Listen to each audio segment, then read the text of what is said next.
මදක් නැවතී ඔබ ගැන සිතන්න. මෙහෙම කියන්නේ අම්මර් ෂෙන්ෆිල්ඩ්. ඔහු ගැන ලෝකයා දන්නේ ජාන විද්‍යාඥයෙක් ලෙස. ඔහු ජාන විද්‍යා ශාස්ත්‍රයේ විශිෂ්ටයෙක්. ඔහු වැඩිදුරටත් මෙහෙම කියනවා. මේ මුළු මහත් ඉතිහාසය පුරා සත්තකින්ම ඔබ වැන්නෙක් බිහිව නැත. මේ අසීමිත අනන්ත කාලය තුල ඔබ වැන්නෙක් බිහි වන්නේද නැත. ඔබ සුවිශේෂ මිනිසෙකි. විශාල අරගල රැසකට මුහුණ දීමෙන් පසුව ඔබ අද සිටින තත්ත්වයට පැමිණ ඇත. නිකමට හිතන්න. මේ ඔබගේ පළමු ආකල්පය විය යුතුය. දසලක්ෂ සංඛ්‍යාත මිලියන ගණනාවක් ශුක්‍රාණු සෛල පරදවා එකම එක ශුක්‍රාණුවක් ජයග්‍රහණය කර ඇත. ඒ ඔබය. එක් ඩිම්බයක් කරා වේගයෙන් යෑමට ඔබ සමත්ව ඇත්තේ දසලක්ෂ ගණනාවක් පරදවමිනි. අන්වීක්ෂීය මට්ටමේ සිටි ඔබේ ජීවිතය අද මේසා විශාල තත්ත්වයකට ගොඩ නැගුණේ ඒ මූලික තරඟයෙන් ඔබ ජයග්‍රහණය කරා පැමිණ ඩිම්බ සෛලය සිදුරු කරගත් නිසාය. ඔබ සතු වර්ණ දේහ ක්‍රෝමසෝම 24 ඩිම්බයේ වර්ණ දේහ 24 සමග පෑහි ඔබේ උපත සම්පූර්ණ විය. මේ සෑම ක්‍රෝමසෝමයකම ඔබේ ජානමය ලක්ෂණ අන්තර්ගත විය. අද ඔබ නැගී සිටින්නේ එදාගෙන ජානමය ලක්ෂණයන් සමගය. මේ ක්‍රෝමසෝමවල ඔබේ පියාගේ සහ මුතුන් මිත්තන්ගේ ජානමය ලක්ෂණ අන්තර්ගතය. ඔබේ මව සහ පියාගේ ජාන වර්ෂ බිලියන 2කට පෙර සිට නොනැසී සිටීමට දැරූ උත්සාහය කූට ප්‍රාප්ත වීමක් ලෙස ඔබ මෙලොවට ජනිත වී ඇත. ඔබේ පියාගේ අදාළ ජයග්‍රාහී නිරෝග ජව සම්පන්න ශුක්‍රාණු වේගවත් ධාවනයකින් පසුව ජයග්‍රහණය අත්පත් කරගෙන ඇත. ඉඳින් ඔබ මෙලොවට ජනිත වන්නේම ජයග්‍රාහකයෙකු ලෙසය. ලෝකයට දේශයට අත්‍යවශ්‍ය ජීවියාගේ උපත සම්පූර්ණ වී හමාරය. එතැන් සිට ඔබ මුහුණ පෑ සෑම තරගයකින්ම මේ වන විට ඔබ ජයගෙන ඇත. බොහෝ විස්මයානුකූල ගැටලු රැසකට ඔබට මුහුණ දෙන්නට සිදුවිය. ඔබ උරුමයෙන් ගෙනා සියලු ප්‍රායෝගික ක්‍රියාකාරකම් ගෙන ආවේ සියලු හැකියාවන් සහිත බලය සහිත මහා ජාලයකිනි.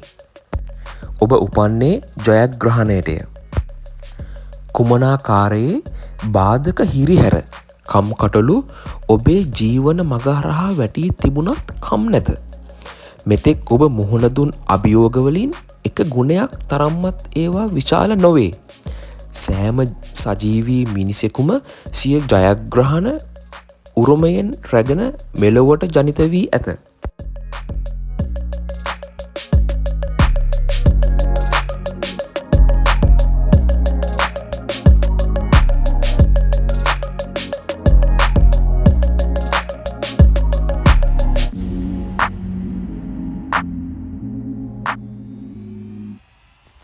මම ඔයාලට තවත් පුංචි කතාවක් කියලා දෙන්නම්.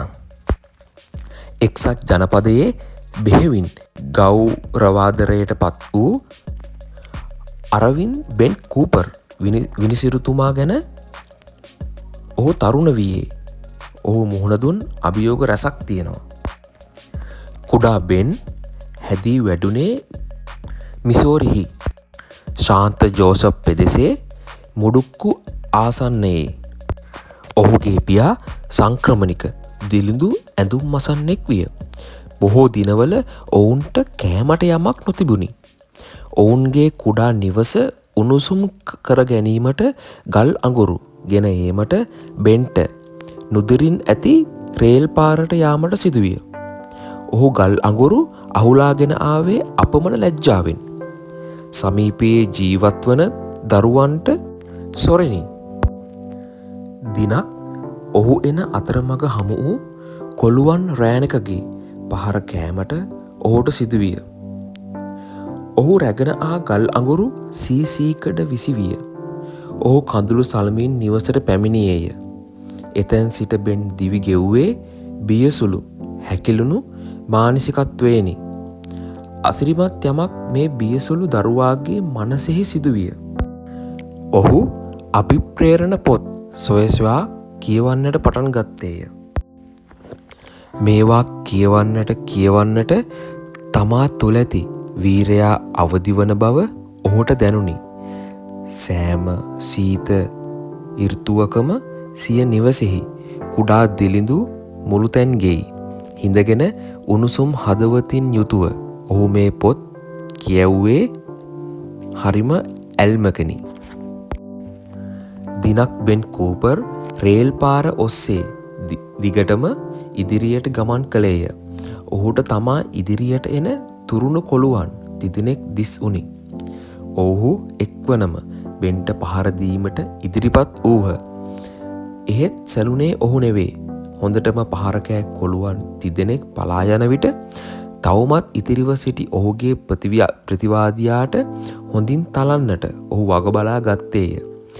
ඒ තිරිසන් සටනින් බෙන් ජය ගත්තේය.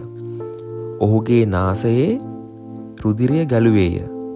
ඇඟෙහි තැනින් තැන සීරී තැලී නිල් පැහැව තිබුණි. එහෙත් ඔහු ඇතුළතින් ඉමහත් ප්‍රමෝදයට පත්ව සිටියේය. ඔහු තම ප්‍රතිවාදීන්ට හොඳ පාඩමක් ඉගැන්විය. ඒ මොහොතේ ඔහු බිය ජය ගත්තේය. බෙන් කූපර් යනු ශක්ති සම්පන්න කොළුවෙක් නොවේ. ඔහු ජය ගත්තේ හුදෙක්ම සිය මානසික ආකල්පවල බලයෙනි. අනතුරු හමුවේ පලා නොයමි යන ආකල්පය ඔහු තුළින් නැගී ආවේය. එතැන් සිට ඔහු තම ලෝකය වෙනස් කිරීමට පියවර තැබීය. නිසැකවම රටේ කීර්තිමත් විනිසුරුවරයෙකු තැනුනේ මෙලෙසය. බෙන් කූපර් තුරුණු දරුවාට අනන්‍යතාවයක් ලැබුණේ ඔහුගෙන්මය. ඔහු එය උකහා ගත්තේ මැරවර කොළුවන් තිදෙනෙකුට එරෙහිව නිර්භීතව සටන් කර ඔවුන් පලවා හැර දමමිනි. ඔහු ඔවුන් සමග සටන් කළේ ඔහු කියවූ පොත්වල සිටි අභීත වීරයන් මෙනි. යමෙක් සාර්ථක ප්‍රතිරූපයක් තුළින් තමාව හඳුනා ගන්නේද ඔහුට ස්වයං සංශය සහ පරාජය වළක්වා ගත හැකිය. මිනිසෙකුගේ ජීවිතය වෙනස් කළ හැක්කේ පොතකට පමණක් නොවේ. එය එකම එක පඩිවඳනක්, සේයාරුවක්, අත්දැකීමක් හෝ වෙනත් ඕනෑම සංකේතයක් විය හැකිය.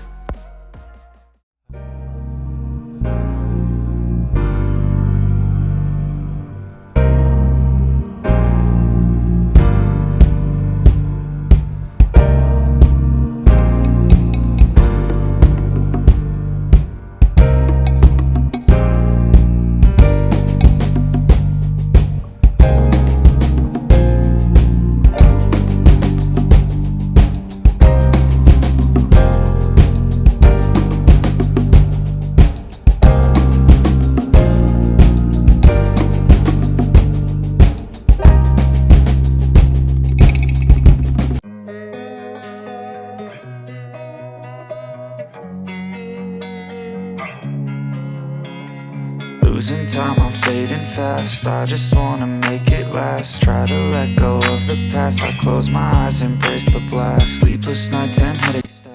ඉතින් මූලධර්ම ඉගෙන ගන්න. ඒවා ජීවිතයට යොදා ගන්න. ඔබේ අරමුණ වෙත සාර්ථකව ගමන් කරන්නට ඔබට නොහැකි නම් තවත් වැඩිපුර යමක් සොයන්න. එය දන්නා හෝ නොදන්නා දෙයක් විය හැකිය. ඒත් ඔබ එය සොයාගත යුතුය. ඔබ යා යුතු ගමනාන්තය නිර්ණය කිරීමට, සිතන්නට, සැලසුම් කරන්නට සහ සොයන්නට වේලාව වෙන් කරගත යුතුය.